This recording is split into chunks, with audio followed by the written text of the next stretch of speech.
There is a time to bid goodbye to the old and the ordinary, and to awaken the beauty within. That time is now. It is time to wake up and take charge of life. Awaken to a new way of thinking.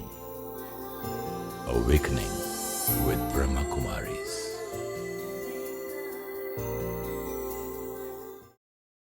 Namaskar. Welcome to Awakening with Brahma Kumaris. Welcome, sister. Om Shanti. Om Shanti. Sister, एक question है email पर, मैं पढ़ना चाहूँगा आपके लिए। ये पूछते हैं कि it is said that we should learn to forgive even those who do us harm और those who do sins, but मतलब हमको सबको माफ़ करना है। We have to learn to forgive, मतलब भला कोई नुकसान करे या हार्म करे या पाप करे, जो भी करे, हमारा फ़र्ज़ है कि हम लोगों को माफ़ कर दें। लेकिन हिंदू गॉड्स में, देवी देवताओं में बताते हैं कि असुर को मार दिया क्योंकि असुर ने बुरा काम किया, और जो जो भगवान के खिलाफ तकलीफ़ दिए राक्षस, उनको भी मार दिया। तो दुर्गा माता ने भी बदले लिए। बट कमिंग टू क्रिश्चियनिटी, वो कहते हैं जीसस ने सब सिनर्स को, जिन्होंने पाप किया था, उनको सिर्फ एक ही काम किया, माफ़ कर दिया, और उनसे कहा कि बस अभी आप अच्छे बन जाओ। तो फिर उन्होंने कहा कि what is the meaning of forgiveness here? Very beautiful question. See, जब हम ज्ञान की बातें सुनते हैं तो एटलीस्ट हमारा मंथन चलना शुरू होता है। दिस इज़ सो ब्यूटीफुल, क्योंकि आज तक हमने क्वेश्चन भी नहीं किया जो हमें सुनाया जा रहा था या सिखाया जा रहा था।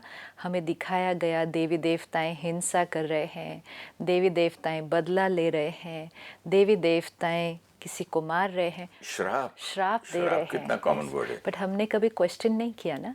And this is so beautiful कि इन्होंने क्वेश्चन किया है कि जब हमें सिखाया जा रहा है कि क्षमा करना चाहिए, और क्षमा में क्या हमारे लिए लाभ है, और उस आत्मा के लिए भी जिसने कुछ गलत किया है। लेकिन जब देवी देवताएं, जिनको उन्होंने तो देवी देवताएं भी नहीं कहा, उन्होंने कहा भगवान, देवी देवताएं भी नहीं कहा, उसको कहा भगवान ही नहीं, भगवान बदला ले और हमें क्षमा सिखाए, ऐसे कैसे हो सकता है?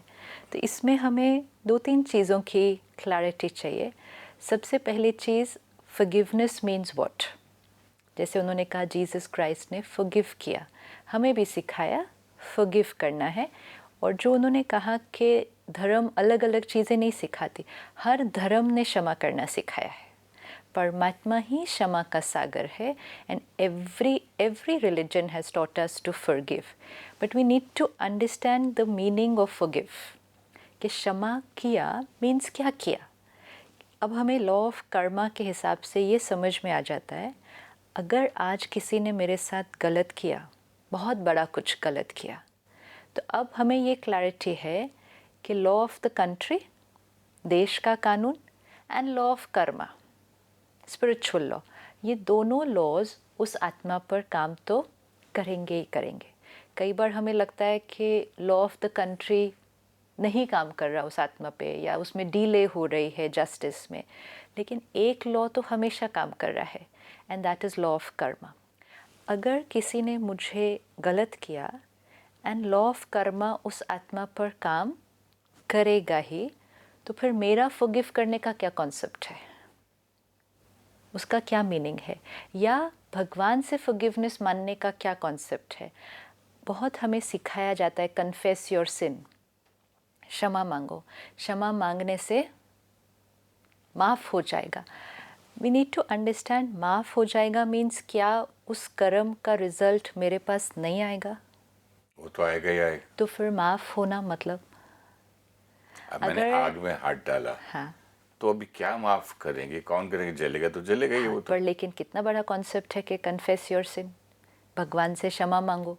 तो क्या जब क्षमा होने ही नहीं वाला, जब मेरे कर्म का, मेरी गलती का फल मुझे मिलने ही वाला है, तो मैं अगर हर रोज़ भी क्षमा मांगो सारा दिन भी क्षमा मांगो तो वो कर्म का फल तो रुकने नहीं वाला ना मेरे पास आने से।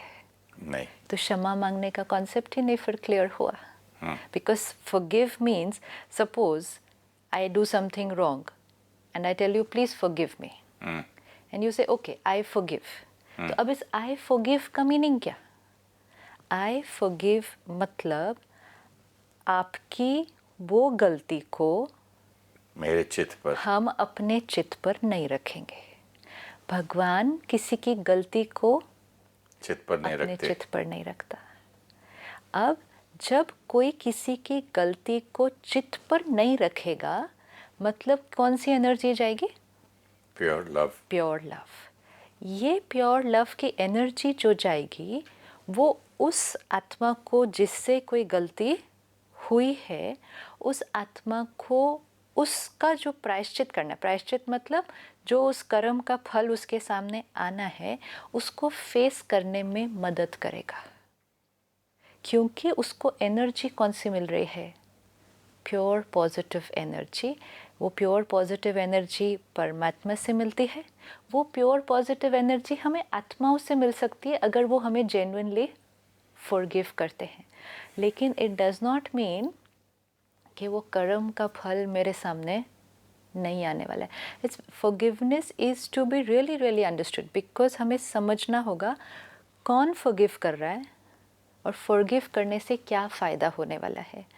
अगर मैंने आपके साथ कुछ गलत किया और आपने उस बात को पकड़ के रखा मतलब आपको दर्द हुआ, तकलीफ हुई।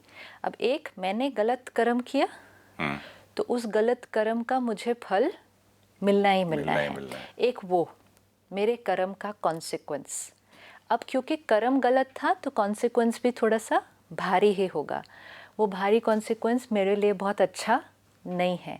लेकिन अब क्योंकि आपने वो गलती को चित्त पर पकड़ कर आप हर्ट हैं या नाराज़ हैं या नफ़रत भी करते हैं तो आपसे भी कौन सी एनर्जी आ रही है? नेगेटिव। तो एक है मेरे कर्म का कॉन्सिक्वेंस और एक है आपकी नेगेटिव एनर्जी। और फिर कई बार एक की नहीं, कई बार वो कई लोगों की एनर्जी होती है। तो जब मुझे आपसे नेगेटिव एनर्जी मिलेगी मुझ आत्मा की पावर डिप्लीट होगी तो वो कॉन्सिक्वेंस को फेस करना मेरे लिए और भी डिफिकल्ट हो जाएगा। अब सेम इक्वेशन, गलती की, कर्म किया, कॉन्सिक्वेंस आया, लेकिन आपने कहा I forgive and I forgive means आप नफरत, नाराज़गी या हर्ट नहीं पकड़ के रखेंगे। तो आपसे मिला प्यार और शक्ति। कर्म का कॉन्सिक्वेंस फिर भी आया लेकिन यहाँ से मिली अच्छी एनर्जी तो मुझे कॉन्सिक्वेंस को फेस करना थोड़ा सा ईजियर हो गया। लेकिन मोस्ट इम्पोर्टेंट जब आपने कहा आई फॉरगिव तो सबसे पहले फ़ायदा किसका हो गया? आई का, आपका। तो इसलिए जब हम कहते हैं हमें फॉरगिवनेस सिखाया जा रहा है कि अगर कोई भी कुछ गलती करे तो फॉरगिव, तो एक्चुअली वो किसके फ़ायदे के लिए सिखाया जा रहा है? वो हमारे अपने फ़ायदे के लिए कि बात को पकड़ के नहीं रखो। मैं तो शांत हो गया ना। बट वो सबसे इम्पोर्टेंट है ना। एक तो यहाँ भी सिस्टर सेम थिंग हो गई। एक तो उससे सुन भी लिया, एक वो दर्द हुआ उस मोमेंट में। yes. और उस जब आपके साथ मैंने कुछ गलत किया तो वो दर्द हुआ। yes. और उस दर्द को दोबारा 3 बार 4 बार, साल 2 साल वही दर्द और मैं मल्टीप्लाई करता जा रहा हूँ। तो फिर यहाँ तो मल्टीप्लिकेशन होता ही जा रहा है। राइट। तो वो नुकसान बार मतलब आग में एक बार हाथ डाला जला, फिर डाला जला, फिर डाला जला, मतलब यही हाल हो गया। तो नुकसान आपका हुआ। तो जब हमें हर रिलीजन ने, स्पिरिचुअलिटी ने सिखाया forgive, it was not actually जो उन्होंने कहा ना for the Sinner, forgive the Sinner, it is not actually for the one जिसने मिस्टेक की है। It was actually teaching me something which was good for me. और उसका फायदा दूसरे को भी हो रहा है। वो तो होगा ही। हमारा जो एक्स्ट्रा उसके ऊपर वेट जाता था पेन का, वो उसका हमारी तरफ से एक सेवा होगी। बहुत बड़ी बात है। एक गुड डीड भी होगी। बहुत बड़ी बात है। ताकि उसका भी तो दुख हल्का हुआ ना, कम हुआ ना। लेकिन इम्पोर्टेंट ये कि जिसने गलती की उसके सामने कर्म का कॉन्सिक्वेंस ज़रूर आएगा। फॉरगिव मी, अब एक तो है आत्मा से फॉरगिवनेस, लेकिन एक है जब हम परमात्मा से फॉरगिवनेस मांगते हैं। एक और भी तो मीनिंग हो सकता है ना सिस्टर कि जब मैं फॉरगिव करने के लिए मैं जब जाके अपने आप के बारे में बोलता हूँ कि मैंने ये किया, तो इसका मतलब ये भी होता है कि दोबारा कभी नहीं करूँगा। यस, एंड मोस्ट इम्पोर्टेंट, मैंने अपनी थॉट्स को अब चेंज कर लिया। रियलाइजेशन भी तो है रियलाइजेशन, तो कि रियलाइजेशन मैंने गलती की, रियलाइज ही नहीं करते कई लोग ना। मैं ठीक किया, वो जो इतना ठीक है, Very he good. Deserved it, उसको तो पढ़नी चाहिए थी। एंड रियलाइजेशन ने क्या किया, आगे तो नहीं करेंगे, वो तो हुआ कि मैंने रियलाइज किया तो आगे नहीं करेंगे, लेकिन रियलाइजेशन ने अभी मेरी थॉट्स की क्वालिटी को क्या कर दिया, पॉजिटिव की तरफ ले गए। और थोड़ी नम्रता भी आती है ना। तो वो चीज़ मुझे उस कर्म के कॉन्सिक्वेंस को फेस करने में भी मदद करेगी, क्योंकि बेसिकली मेरी स्टेट ऑफ माइंड चेंज हो गई, स्टेबल हो गया। इवन लेट्स टेक सिंपल थोड़ी सी गलती, क्लैरिटी हो जाती थी। सिंपल गलती लेते हैं, बड़ी बड़ी नहीं। मैंने गुस्सा किया, ठीक है, अब एक मैंने गुस्सा किया तो उसका कॉन्सिक्वेंस मेरे सामने आएगा ही, लेकिन अब मैंने रियलाइज़ किया, पहले मैंने रियलाइज़ नहीं किया था। जब रियलाइज़ नहीं किया था तो जस्टिफिकेशन थी, कुछ नहीं हुआ, ठीक किया, करना ही चाहिए था। अब ऐसी वाली थॉट्स के साथ मेरा संस्कार गुस्से का क्या था, मेरे साथ ही चल रहा था। हाँ, ये पॉइंट तो भूल ही तो गया था। आत्मा की पावर क्या थी, डिप्लीट ही हो रही है। तो जब वो कर्म का कॉन्सिक्वेंस आया, I am in a depleted state. लेकिन सपोज मैंने किया और फिर मुझे रियलाइज़ हुआ कि ये मैंने गलत कर्म किया, एंड आई से okay that was not right, तो मैंने अपनी थॉट्स को क्या कर लिया, आई हैव जो टेकन गुस्से का जो संस्कार है उसके ऊपर वर्क किया। वो डबल होता जाएगा अगर हम लोग ये नहीं करेंगे, रियलाइज नहीं करेंगे, और पक्का हो जाएगा, और पक्का हो जाएगा। तो क्योंकि हम उसको रियलाइजेशन से जस्टिफाई करेंगे। आप दो ही चीज़ कर सकते हैं कोई भी कर्म को, या तो रियलाइज एंड चेंज, या justify that it was right. Justify करेंगे ना। अगर मैं ये कहूँ सिस्टर मैंने जो किया ठीक किया, उसको तो उसकी चीज़ की ज़रूरत थी, दो थप्पड़ और मारता तो बेटर था। तो एक तो मेरा इसमें संस्कार और पक्का हो गया, ये मेरे गुस्से और लड़ाई का, और दूसरा उसका मैं कर्म भी मुझे आएंगे, और तीसरा जो है मेरी एनर्जी नेगेटिव कंटिन्यूस तो रहेगी। मोस्ट इम्पोर्टेंट, जब उस कर्म का कॉन्सिक्वेंस आएगा तब हमारी स्थिति कैसी होगी उसको फेस अच्छा, करने के इतने लिए। कमज़ोर रहेंगे कमजोर तो फेस करने में भी भोगना ज़्यादा होगी। इसलिए जो प्रायश्चित का कॉन्सेप्ट है कि प्रायश्चित करो, मतलब गलतियां हमने की हैं, लेकिन उनके कॉन्सिक्वेंस आने से पहले अपनी मन की स्थिति को चेंज कर लो, तो अब जो उसको फेस करेंगे, फेस करने का तरीका डिफरेंट हो जाएगा, तो सफरिंग कम हो जाएगी। इसीलिए कहते हैं ना, कन्फेस योर सिन, तो आधा माफ़ हो जाएगा। ये आधा माफ़ हो जाएगा मतलब जितनी भोगना होती आपको नहीं, तो अब आपको उसकी उतनी भोगना नहीं होगी। तो वो कॉन्सेप्ट है कि आधा माफ़, बट इसका मतलब ये नहीं कॉन्सिक्वेंस आधा हो जाएगा। इसका मतलब है सफरिंग आधी हो जाएगी, क्योंकि मैंने अपने आप को चार्ज कर लिया है। लेकिन जिसने फॉरगिव किया उसकी तो स्थिति बिल्कुल ठीक हो जाएगी। तो जब हम भगवान से भी फॉरगिवनेस मांगते हैं, we have to be very clear कि हम क्या ले रहे हैं।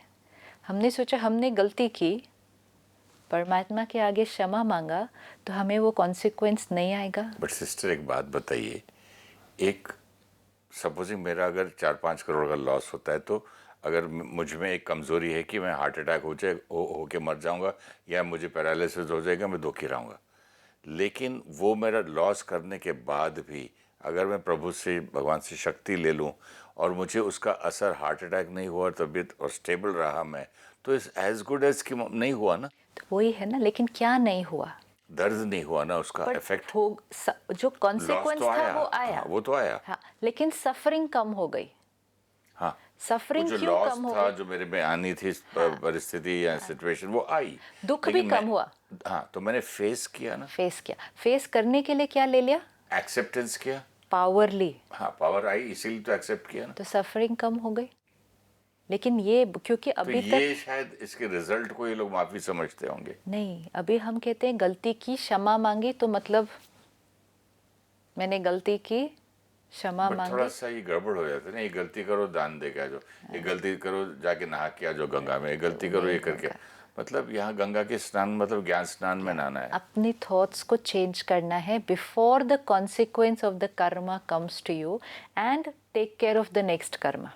मतलब बी प्रिपेयर्ड कि भाई आने तो वाला है, मैंने किया, आएगा उसको प्यार से। But now if I am strong, मुझे सफरिंग नहीं होगी। तो परमात्मा से भी क्षमा डजंट मीन कि हम वही संस्कार को पकड़ के रखें और भगवान को कहें मुझे क्षमा कर दो, मुझे क्षमा कर दो। या जो आज हम कन्फेशन या पश्चाताप के नाम पे हम बहुत सारी चीज़ें ऐसे करते हैं जिसमें हम अपने शरीर को तकलीफ़ देते हैं। हमें लगता है शरीर को तकलीफ़ देना वो पश्चाताप है। बहुत चीज़ कठोर तपस्या जो शरीर की करवाते हैं। अभी 1 साल मीठा नहीं खाऊंगा, वो नहीं करूंगा, एक पाँव पे खड़ा रहूंगा, धूप में बैठ जाऊंगा। Yes. मुझे किसी ने बोला भी था सिस्टर, मैंने एक लेडी को पूछा था, आपको जब ऐसे थॉट्स किसी के बुरे आते तो क्या करते? तो बोलते मैं धूप में बैठ जाती कुर्सी पे और अपने आप को पाप देती हूँ। हाँ, पनिश। हाँ, पनिश। Punishment. तो अपने शरीर को तकलीफ देना, नंगे पांव चलना, आग पे चलना, अपने को मारना, अपने को तकलीफ देना। अब अपने को तकलीफ देने से ट्रांसफॉर्मेशन नहीं आएगी। ट्रांसफॉर्मेशन लानी, और वो भी तकलीफ भी अगर दे रहे हैं in the name of penance, तो किसको दे रहे हैं? बॉडी को, शरीर को। तो यहाँ कुछ चेंज नहीं लाया, माइंड वैसे का वैसे है, संस्कार नहीं बदले। हाँ, तो आई एम अ सोल, ये एक लाइन भूलने से सब कुछ बाहर किया, तो पेनेंस और पश्चाताप भी बाहर ही हो गया। आत्मा ने नहीं किया। एंड मोस्ट इम्पोर्टेंट है, punishment will not bring transformation. Punishment नहीं लानी है। मेरे से ये गलती हुई, उसके लिए अपने को सज़ा दो। तो सज़ा क्योंकि मैं दूसरों को देना चाहता हूँ ना सज़ा, इसलिए अपने आप को भी देता हूँ। पर सज़ा, हाँ, पर दूसरे को भी सज़ा ट्रांसफॉर्मेशन नहीं क्रिएट करेगी नहीं करती ना, सज़ा नहीं करेगी। तो ये तो क्लैरिटी होनी चाहिए। हमें लगता है सज़ा देंगे तो सज़ा एक फियर क्रिएट करता है ताकि हम अगली बार नहीं करेंगे, लेकिन सज़ा मुझे क्या करता है? मुझे डिप्लीट करता है।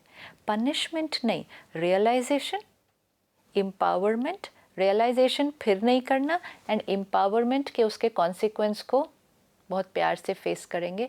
पनिशमेंट या गिल्ट तो मुझ आत्मा की शक्ति को सिर्फ डिप्लीट ही करता है। तो जो उन्होंने कहा कि जीसस क्राइस्ट ने हमें सिखाया और हर धर्म ने हमें सिखाया, फॉरगिव द सिनर। फॉरगिव करके अपने चित्त को साफ कर लेना। क्या होगा? दूसरे के गलत कर्म को पकड़ के रखने से मेरे कर्म कैसे बन जाएंगे? किसी ने मेरे साथ गलत किया, उसको मैंने अपने चित्त पर पकड़ के रखा, तो उसका तो कर्म ठीक नहीं था, लेकिन अब मेरे कर्म खराब हो जाएंगे। और सिस्टर जो इन्होंने एक बात और कही कि ये देवी ने, ये देवता ने उसको, वो क्या है? मैंने भी पूछा इससे, मेरा भी ये प्रश्न था, मैंने इस पर रिसर्च भी की थी। मैंने कई लोगों से, बड़े बड़े सीनियर्स से पूछा, उन्होंने बोला कि ये स्टोरी का मतलब उल्टा ले लेते हैं। किसी का वो गला काट दिया तो उसका अहंकार काटा, उसका ईगो काटा। तो उस जमाने में कहानियाँ सुनाते थे ये बताने के लिए, और उसका धीरे धीरे इतने 100 साल, 200 साल, 1000 साल जब हो जाते हैं, कहानी का मतलब ही बदल जाता है। क्योंकि देवी देवताओं के साथ ये जो सारी बातें जुड़ी हैं, सारी जो बातें जुड़ी हैं इस तरह के, ये बातें ऐसे हुई ही नहीं थी। हाँ, इट्स नॉट देवी अकबर और देवता कहा बीरबल का है। आप देख लो, क्या जरूरी है कि बीरबल अकबर के इतने जो आया जोड़ दिया?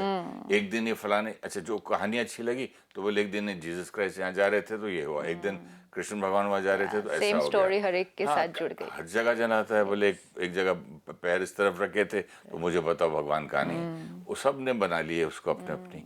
तो मोस्ट ये तो इम्पोर्टेंट, लेकिन जो देवी देवताओं और असुरों की बात है, ये मुझ आत्मा को रियलाइज करना होगा कि ये दोनों मेरे अंदर रहते हैं। मुझ आत्मा के अंदर जो दिव्य संस्कार है वो देवी है, वो देवी देवता है। मेरी अपनी दिव्यता, क्योंकि हर आत्मा के अंदर वो दिव्यता है, और हर आत्मा के अंदर आज कलयुग के एंड तक पहुँचते पहुँचते आसुरी संस्कार भी है। दोनों संस्कार है हमारे पास, देवी देवताएं भी हैं और असुरी संस्कार भी हैं। तो उसी के लिए कहा कि देवी देवता भी हमारे अंदर, असुर भी हमारे अंदर, मतलब दिव्यता भी हमारे अंदर, कमजोरी भी हमारे अंदर। अब इसका सिंबॉलिक रिप्रेजेंटेशन, अगर मुझे देवी देवता, दिव्य शक्ति दिखाना है, हर आत्मा के अंदर अष्ट शक्तियाँ हैं। सहन करने की शक्ति, समाने की शक्ति, परखने की शक्ति, निर्णय करने की शक्ति, सहयोग देने की शक्ति, ये सब शक्तियाँ हैं। अब हर आत्मा के अंदर 8 शक्तियाँ हैं। अगर हम आज किसी आर्टिस्ट को बोलें कि ये ड्रॉ करो, कि आत्मा जिसके अंदर 8 शक्तियां हैं, तो उसको कैसे ड्रॉ करेंगे? तो वो 8 हाथ 8 सिर 8 मुंह कुछ भी बना देगा वो। तो वो क्यों बना? क्योंकि शक्ति कहाँ दिखाएंगे? भुजा के रूप में। अहंकार दिखाना तो कहाँ दिखाएंगे? सर के रूप में। तो ये जो 8 भुजाएं हैं, इसीलिए आज हम जो देवियों को देखते हैं वो अष्टभुजाधारी। तो अष्टभुजाधारी डजंट मीन अष्टभुजा मतलब 8 भुजाएं, लेकिन अष्ट शक्तियां उस दिव्य आत्मा के अंदर है। अब वो अष्ट शक्तियां उस दिव्य आत्मा के अंदर आई कैसे? कैसे वो आत्मा अष्टभुजाधारी बनी? अष्ट शक्तियां कैसे आई? अपने असुरों के ऊपर विजय प्राप्त करके। तो अपने असुरों को क्षमा नहीं करना है। यहाँ इसलिए वो क्षमा का कॉन्सेप्ट वर्क नहीं करेगा। मुझे अपनी कमज़ोरी को क्षमा नहीं करना है, मुझे अपनी कमज़ोरी को तो ख़त्म करना है, मुझे अपनी कमज़ोरी पर तो विजय प्राप्त करनी है। इसीलिए वो देवी देवता को कहाँ दिखाएंगे और उनके पैरों के नीचे उस असुरों को दिखाएंगे। विजय प्राप्त की तो असुर मेरे नीचे हो गए। दिस इज़ वेरी इम्पोर्टेंट, क्योंकि अब हमें समझ में आता है कि सतयुग त्रेता युग में देवी देवताएं इस सृष्टि पर होके गए हैं। एंड वो देवी देवताएं कौन थे? आत्माएं जो कंप्लीटली प्योर। लेकिन over a period of time अब जो हमने सुना पढ़ा, हमें ये लगता है कि जब देवी देवताएं थे तब असुर भी थे, है ना। जब हम कहेंगे श्री कृष्ण थे तो कहते कंस भी था, श्री राम थे तो रावण भी था। इसका मतलब वो समय ऐसा था जहाँ देवी देवताएं भी थे लेकिन साथ में गलत भी था, असुर भी था। बट परमात्मा हमें बताते कि सतयुग मतलब जहाँ कंप्लीट समाज कैसा था? सिर्फ देवी देवताएं, कंप्लीट प्योर। क्योंकि समय ऐसा ना, समय सुबह का है, समय सतो प्रधान है, तो हर आत्मा डिवाइन है। क्यों गायन है 33 करोड़ देवी देवताएं? 33 करोड़ नाम तो नहीं हमें पता, नाम तो बहुत थोड़े से पता होंगे, लेकिन 33 करोड़ देवी देवताएं means the entire population at that time. वो सारे देवी देवताएं थे। तो सतयुग त्रेता युग में सब देवी देवताएं थे। उस समय कोई असुर नहीं था, कोई कंस नहीं था, कोई रावण नहीं था, कोई और राक्षस नहीं था। लेकिन सतयुग त्रेता युग के बाद जब द्वापर युग आया तो यही आत्माएं धीरे धीरे पावर क्या होती गई? डिप्लीट होती गई। तो समाज जो इतना यूनाइटेड था, इतना खुशहाल था, शांति का था, उसमें धीरे धीरे अशांति आने लगी। धीरे मतलब अभी वाली नहीं होगी, it must be less than 1% of what it is today. It is just the starting, एक बीज डाल दिया। लेकिन जैसे ही डला, जैसे ही वो थोड़ा सा बिखरा, तो उसको कोई संभालेगा भी तो, उसको कोई संभालेगा भी तो जैसे समाज थोड़ा सा बिखरा मतलब आत्मा में थोड़े से विकार आने शुरू हुए बॉडी कॉन्शियसनेस के कारण, तो महात्माएं, संत आत्माएं, धर्म पिताओं ने हमें आकर जीवन जीने का तरीका सिखाना शुरू किया। अब जीवन जीने के तरीका किसी ने ज्ञान से सिखाया और किसी ने उसको रिप्रेजेंट करके सिखाया। अब रिप्रेजेंट करके सिखाया स्टोरी फॉर्म में, और इसीलिए आज हम वो स्टोरी एक बार भी सुन ले तो हमें कभी स्टोरी नहीं भूलती है। जैसे आपने एक बार पहले भी कहा था, ज्ञान सुन ले शाम तक भूल जाएगा, सुबह मुरली सुन ले 2 घंटे के बाद भूल जाएगी, लेकिन स्टोरी सुन ले याद रहती, तो वो याद रहेगा। तो जिसका लक्ष्य था मैसेज को पक्का कराना, उसने उस मैसेज को सीधा सीधा मैसेज नहीं दिया, उसको मैसेज को स्टोरी। और इसलिए आज हमें सब स्टोरीज मालूम है, पक्की है। लेकिन स्टोरी लिखते टाइम एक स्क्रिप्ट बनी और स्क्रिप्ट का फाइनल लक्ष्य था victory of truth over evil. हमेशा सही बच्चा क्या होगा, आज्ञाकारी बेटा क्या होगा, आज्ञाकारी पत्नी कैसी होगी, भाई यही तो मैसेज दे रहे थे। अब पूरा स्क्रिप्ट तो लिख लिया, अब स्क्रिप्ट के कैरेक्टर्स, तो कैरेक्टर्स किसको लेंगे? तो जो आइडियल था उसका जो कैरेक्टर रिप्रेजेंट हुआ उस स्क्रिप्ट के अंदर, इसको हीरो बना दिया। हाँ, तो वो हीरो कौन? वो हीरो वो जो एक्चुअली अपनी लाइफ में ऐसा वो आइडियोलॉजी को लिव किया था। जैसे आपने कहा अकबर एंड बीरबल की स्टोरी, भले आज वो स्टोरीज है, लेकिन वो स्टोरी में क्योंकि बीरबल के अंदर वो विजडम थी। तो आज भी उस हर स्टोरी में बीरबल को किस चीज़ का सिंबॉलिक दिखाएंगे? वो विजडम का रिप्रेजेंट, क्योंकि उसके सूट करता है वो उसको। वो उसका कैरेक्टरिस्टिक था ना। तो जैसे ही हम वो स्टोरी को पढ़ते हैं, क्योंकि हमें मालूम है बीरबल मीन्स विजडम, तो हमें वो स्टोरी को रिलेट करना बहुत इजी हो जाता है।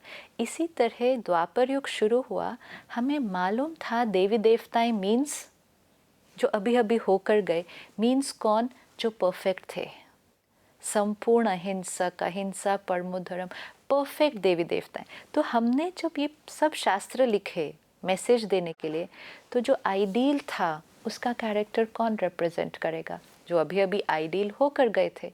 अब जो दूसरा कैरेक्टर है जो राक्षस का है, अब राक्षस कोई होकर नहीं गए थे, राक्षस होकर नहीं गए थे, लेकिन राक्षस को रिप्रेजेंट तो करना है, तो वो बना एक फिक्टोशियस कैरेक्टर। ये जो है ये एक्चुअल देवी देवताएं, और ये जो है काल्पनिक कैरेक्टर। ये सारे जो हम असुर, काले काले अजीब अजीब शक्लें दिखाते, ये काल्पनिक कैरेक्टर है। और फिर स्टोरी बनी कि कैसे देवी देवताओं ने असुरों पर विजय प्राप्त की। लेकिन हमने आज over a period of time 1000-2000 years के बाद हमें लगता है कि वो जो राक्षस थे वो एक्चुअल उस टाइम रह कर गए, और एक्चुअल देवी देवताओं ने उनके साथ युद्ध किया और उनको मारा। तो फिर मन में क्वेश्चन उठता है कि जब देवी देवताएं गलत को मारते थे, हिंसा करते थे, तो फिर हमें क्षमा क्यों सिखाएंगे? तो ये हमें हमेशा याद रखना होगा कि देवी देवताएं ओनली मीन्स डिविनिटी। देवी देवताएं डजंट मीन वायलेंस, देवी देवताएं doesn't mean lies, cheating, no, it only means divinity, perfection, complete non violence. Complete and non violence सिर्फ बाहर नहीं, उनकी तो अहिंसा थॉट लेवल पर थी, और हमने तो उनको कर्म लेवल पर युद्ध में दिखा दिया। तो हमने बिल्कुल ही सत्यता से हम थोड़ा सा परे हट चुके हैं, because we didn't take the meaning, we took the physical representation of the meaning. So we have to very clearly remember कि देवी देवताओं ने, परमात्मा ने, महात्माओं ने और हर धर्म स्थापक ने सिर्फ और सिर्फ क्षमा ही सिखाया है, युद्ध करना नहीं। Thank you so much, sister. It was wonderful. Thank you. Om Shanti, Om Shanti, Om Shanti, Om. I'm a peaceful soul. ये ध्वनि मंगल ध्वनि है, Om Shanti, Om. This sound is a sacred sound. Om Shanti, Om. Om Shanti, Om. I'm a peaceful soul. बड़ा है सुख कर ये मंत्र मन हर. Om Shanti, Om. This great mantra brings such happiness that surrounds the soul.